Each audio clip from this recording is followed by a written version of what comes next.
The majority of video games want you to feel special. There are definitely some outliers, but we really like to see the whole journey from zero to hero, essentially. So today, we have a list of 12 games where you start off as a nobody. So yeah, without further ado, let's get started. Stop, Mushio, you piece of shit! Starting off with number 12, we gotta start with Yakuza Like a Dragon. The big change that kind of altered this popular open-world kinda crime-crazy guy game series forever. They went with turn-based combat, they went with a new protagonist, Ichiban Kasuga. He's significantly different from the previous man, you know, the Dragon of Dojima, Kiryu Kazuma. Maybe you could call this dude perhaps the dragon of much more humble origins, because he starts the game as a low-level Yakuza who spends a substantial portion of the game as a society's punching bag. I mean, a huge portion of the intro is him going to jail for 18 years, wrongly convicted of a crime he didn't commit for the sake of duty, just assisting a superior in deception to cover some stuff up. Then his welcome back to the world after this long stretch in prison is a bullet to the chest by his Yakuza boss.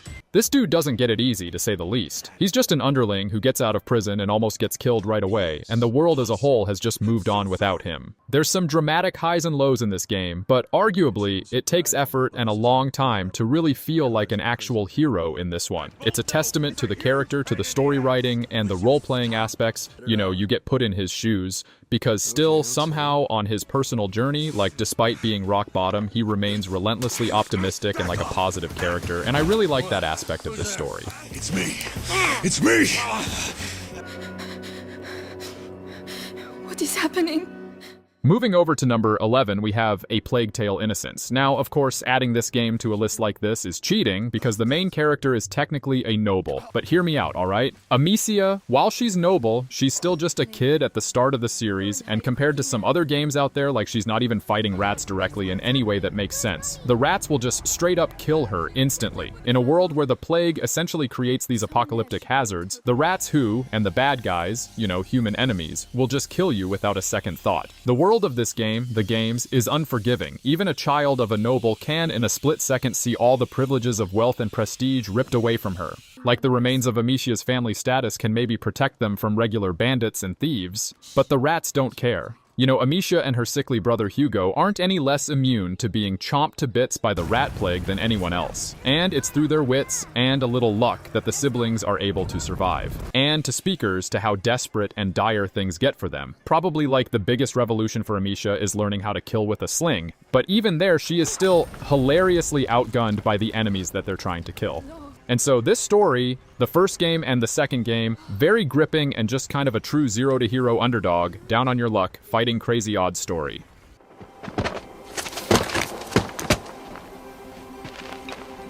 Who's that? Ignore him.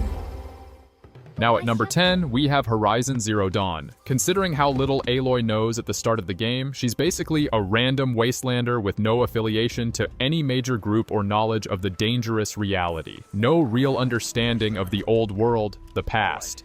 There is a lot of world building in this game, but the start of the first game, it doesn't feel like it just like dumps you into this massive world and tells you to go solve a million problems, like a lot of other open world games.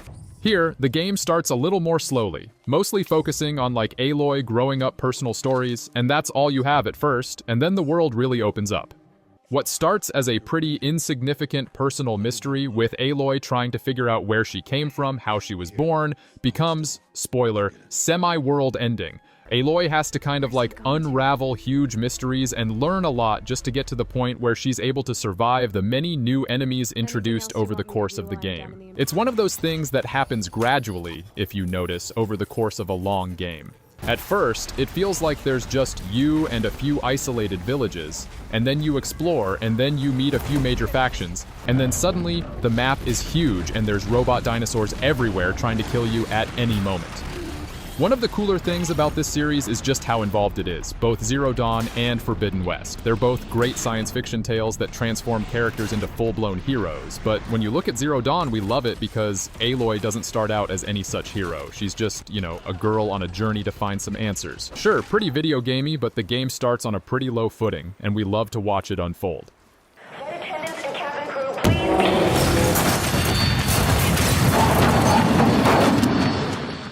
Now over at number 9, we have The Forest. so this game is a serious disaster scenario if there ever was one. You're just an average dude, the passenger on a plane that crashes into a remote island. Your son is kidnapped, and it's up to you to do anything possible to survive in this place that's crawling with terrible mutant cannibals that'll easily overpower you if they catch you out on your own. So with nothing more than an axe out of the plane's emergency supplies and the clothes on your back, you just chop trees, you forage forest supplies, and get to hunting and building. The fact that the actual combat is often very awkward and kind of difficult, it only helps with the premise, you know? In the hands of the average mortal man, an axe isn't like a one-hit kill, it's a desperate tool. You know, each time you run into another tribe of monsters, like it's always on the player to choose whether you fight or run. It's a very visceral, very savage survival game, with an easy hook to understand, probably one of the most simple introductions to the game out there. Plane crashes, kid gets kidnapped, now go survive. There's no magic here, no greater powers at play. You know, the narrative element is focused entirely on just being a regular guy that has just been thrown into an extreme survival situation with bad odds and even worse enemies. So, how about a toast? To the A-list! And the commission! Now over at number 8, we have Monster Hunter. Sure, at the beginning of a Monster Hunter game, you're already a hunter, but just look at some of the other characters. Like in Monster Hunter World, half of the story is you tagging along with the Fifth Fleet, these guys, these incredible hardened monster hunters who regularly take down Elden dragons. In comparison, your hunter is a random no-name, low-level guy or girl with no ranking in the guild, and they just arrive with a starter set of battered weapons and armor. It's not much, but it's all you've got to use to slowly take down some of the weakest small monsters in the surrounding region, get some loot, complete objectives, and slowly grind your way up the number hunter hierarchy. Like, it only takes a few hours of play in this one to go from scrounging for drops, fighting a great Jaggy, to beating the stuffing out of a Nergiganti, and probably one of the best battles endgame, and really the best suspect of the Monster Hunter games overall. The steady climb in power, especially in the latest games, is really what makes them addictive, what makes us love the stories, and it keeps us constantly engaged in a power struggle with some increasingly deadly enemies here. Monster Hunter is really just one of the best examples of like gameplay inherently making us feel like a zero at the start, because Monster Hunter games are hard to figure out when you first boot them up, so you feel like a bumbling, clueless, nobody idiot, and that really fits with this. Next over at number 7, we have Persona 5, one of the greatest RPGs of all time. You know we gotta give it a shout here, and you might be looking at something like a JRPG and you wonder, hey, what special powers must the protagonist of a JRPG have? They got to be a secret prince or the last descendant of a magic bloodline, right? Well, not always. The protagonist of Persona 5, Mr. Joker, is just a teenage boy that got in serious trouble just for trying to do the right thing. A very person-on-the-street type hero. He gets expelled from school for stopping an assault, and that sets him on the path to becoming a cool-dressing, black-masked phantom thief. But the start of Persona 5 is a lot different from other JRPGs, a lot slower-paced than most of the rest of the game. Joker is just this lonely guy stranded in a new town, going through the motions like any normal teenager. And you have to build the connections, build up his strength, his skills, and you need to solve this crazy story. It's nuts. The circumstances that bring him and his friends together are really strange, and the entire scenario thrust on him and his teammates is anything but normal. That's really what makes this one special. Persona 5 would be a lot different if in the intro it was like, yes, you are chosen to save the world by the celestial beings above, destiny foretold you, etc., etc., you get my point. But yeah, Persona 5, one of the greats, and Joker really did just start as a nobody misunderstood teen with some cool style. Guess who's waking up over here? Time to cash out. Now down at number 6, we have Fallout New Vegas. Now, how do you feel like a true nobody in one of these games? You know, a Bethesda-style RPG? Well, that's simple. Get rid of the Vault Dweller origin. In Fallout New Vegas, you don't even get to be that important. At least a Vault Dweller has some rare tech and like the semi-important backstory, you know, specifically with Fallout 3, like you were the son of a scientist and all this stuff. But in New Vegas, you're a courier, just a regular, lowly person delivering mail across the desert. Yeah, you're the most basic character that ever could appear in a Fallout story, and you're almost killed right after hitting start. Now, that's like kind of the beauty in this story and kind of in this adventure. You can be as big or important or insignificant as you want. The courier has no special destiny or even a larger mission assigned to them. Halfway through the story, you can make the choice to just ignore one of the big factions and go it alone, or support one of the other factions completely, throw your weight behind them. You're given total freedom to interact with the crazy people in the Mojave Wasteland in any way you want. And at the start of the game, you're nobody. No one thinks you're important or that you're going to change much, and the power of shaping the world in Fallout New Vegas is really satisfying. New Vegas is really about how important or unimportant you ultimately decide to be that really makes this stand out. Like, even when you're going to the bright lights of New Vegas and you're trying to make moves and make connections, like arguably by the end of the game, you're still kind of just like an insignificant courier. Especially in a world as jaded and end of the world as Fallout, but man, it just works. And it works for this list. Thank you for coming to lend us a hand. I'm surprised. Deirdre said that she would only send 2 warriors. Moving over to number 5, we have Greedfall. Normally, the offspring of a lord would be pretty important in a game, right? But in Greedfall, you're a third son of a wealthy family. That means you're not even destined to own the family title. Instead, you're sent to a colonial island to possibly die of the sickness that's corrupting and spreading through Europe. In Greedfall, there's no chosen one status for our hero. Your only defining trait is the 6 spot on your face and a possible eventual descent into madness and death. Now from there, it's up to you. You can become a friend to the natives on the island or an enemy. You can support the different European colonial powers. People will love you or hate you depending on what you do, and they aren't ever really forced to follow you just because you're you. No, Greedfall is all about diplomacy, and right from the start, your skills in diplomacy, or combat, or stealth, they are the only things that will help you survive. Even your seemingly magical origin has a genuinely magical explanation, but in a world where everyone is getting blood powers and people can gain super strength or transform into animals by really studying stuff or witching a little bit, you're not really destined to be a hero. You can choose to support anyone you want in the story and have effects on the world, but when you talk to the leaders, when people talk to you, you're not really put in a high-up role. You don't have all of the answers, and you're not the one guiding the story. It just kind of unfolds as you figure out who your character is going to be. This one seems to be alive. What a lucky guy.